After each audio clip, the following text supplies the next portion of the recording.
itself is oppressive. So that can kind of get taken to a ridiculous level.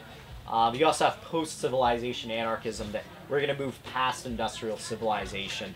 That comes out of this. Of course, in the 1970s, we have the idea of agorism comes up. Basically, you're going to create a free market anarchist society by engaging in counter-economics, activity that's counter the dominant economy. And this was expressed in the 1979 novel Alongside Night by J. Neil Schulman, and then in 1980 in the New Libertarian Manifesto. So anarchism kind of starts resurging during the 1980s. Punk rock kind of popularized at least the label, if not the full ideology behind it. In 1980s, you have Food Not Bombs developing, where people basically share food that was going to be discarded. It's still around today. And anarchists were involved in movements against state communism in Eastern Europe. Following the end of state communism, they began organizing more openly, and you see a lot of anarchist groups throughout Eastern Europe. In the 90s, you get the internet becoming more popular, and this idea of crypto anarchy, where you're going to use encryption to create zones where the state cannot crack down on, comes out of this. And then hacktivism and transhumanism comes later, where anarchists, there's anarcho-transhumanism. Basically, you're transcending the limitations of biology as well as politics. So that's a very, very forward-looking idea. In 1995, the InfoShop website was established, which is became a major kind of web rallying point for social anarchism. In the late 90s, I hope I'm not getting ahead of myself in what I'm writing into history here, but in the late 90s, you have the Zapatista uprising for greater autonomy in Mexico, and this kind of ties into the opposition to the neoliberal policies, where you have the state enforcing certain restrictions and calling it free trade. So this starts the idea of convention hopping after the World Trade Organization meets in Seattle, where anarchists will go from convention to convention and express opposition through a lot of ideas. So social anarchism is really on the rise, as well as market anarchism. I think the internet had a lot to do with this. Kevin Carson has started critiquing some earlier free market libertarian ideas, and I think he makes a lot of major contributions. So he writes at Center for a Stateless Society now, which is a market anarchist media center, which was recently founded, and we'll see what effect that has. There have been attempts to integrate social and market anarchism, Alliance of the Libertarian Left being one of them, which it allows you to take from a broad tradition and have a broad view of free society, and it also leads to you being called a dirty capitalist by some and a dirty commie by others. Who probably smells bad. So, fantastic. So there you go. So of course, anarchism, major force today. Don't really have a lot of time to talk about, say, events of 2008, the major uprising in Greece, the Green Scare, the Republican National Convention, the Twitter felonies that came after that. But anarchism is on the rise. It's on everybody's minds. It's in the media, and it's kind of becoming the new radicalism. Authoritarian communism, I think, is not totally in the dustbin of history yet, but it's getting there. And anarchism provides an alternative to the domination by any kind of authoritarian and the promise for a free world. So that's that. Any questions in the next few minutes? Okay. Nick? I just had a comment. The only two thinkers I could think of would be Franz Oppenheimer, Albert J. Nock, and H.L. Mencken. That's all I really could think of. Yeah, they weren't anarchists, but they were certainly influential, especially in the more... Franz Oppenheimer was an anarchist. He was an anarchist, okay. Alright, so but Nock and Mencken were not, but they're also very influential. So yeah, Franz Oppenheimer. I mean, if you want to name drop, I think Dyer Lum's a great guy to look up. Malatesta, Rudolf Rocker.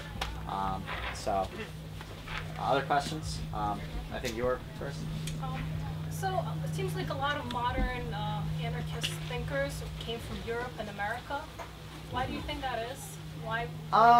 You know, that's a good question. I think a lot of it happens to do with the way history developed, and a lot of it comes out of the classical liberal tradition, especially Proudhon. I think a lot of it is, you know, my own Western bias. You know, things that happen in the West are more visible to me. So there were certainly anarchist thinkers throughout Asia, and you know, it's just, I think, limited by the way we're looking. And I think a lot of times in the Western world, you can be more open about being an anarchist.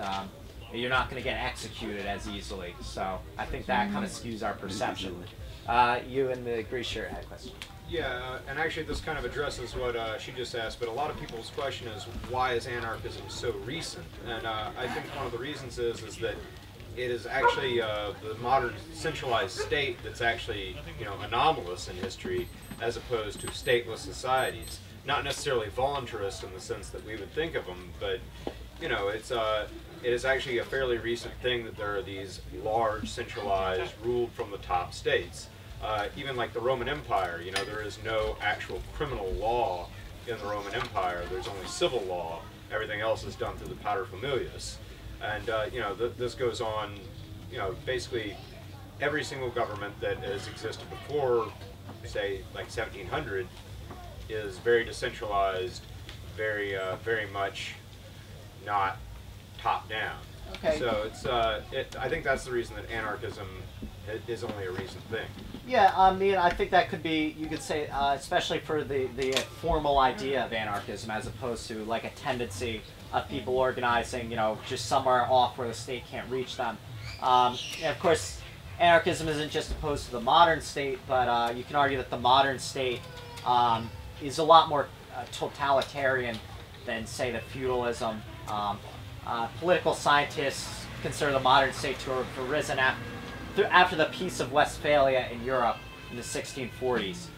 So I think that could be a major development on the actual ism.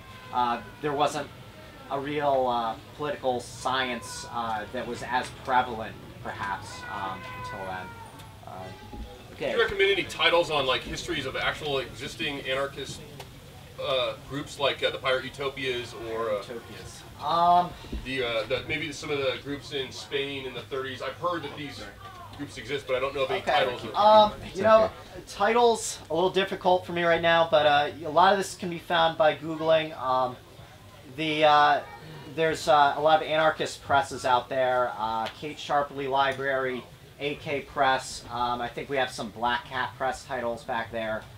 They would be good places to go for that. A great history of the whole Spanish Civil War is Anthony Beever's The Battle for Spain.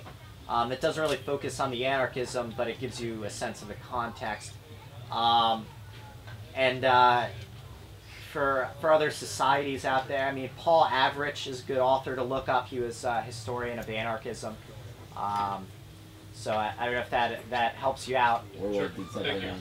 Orwell did something on Spain too. Oh yeah, well Orwell, his history of Spain, the Spanish Revolution, wasn't focused on anarchism. It was his personal experience. But right. Orwell's Homage to Catalonia is a fantastic read. It's very short, gives you a view of what's going on in Spain. I think there's another question.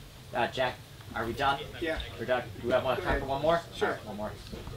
Yeah. Yeah. I'm just wondering what you thought of, like, I just noticed, like, Africa, for example, African anarchism, there's a lot of historic Africa before colonialism.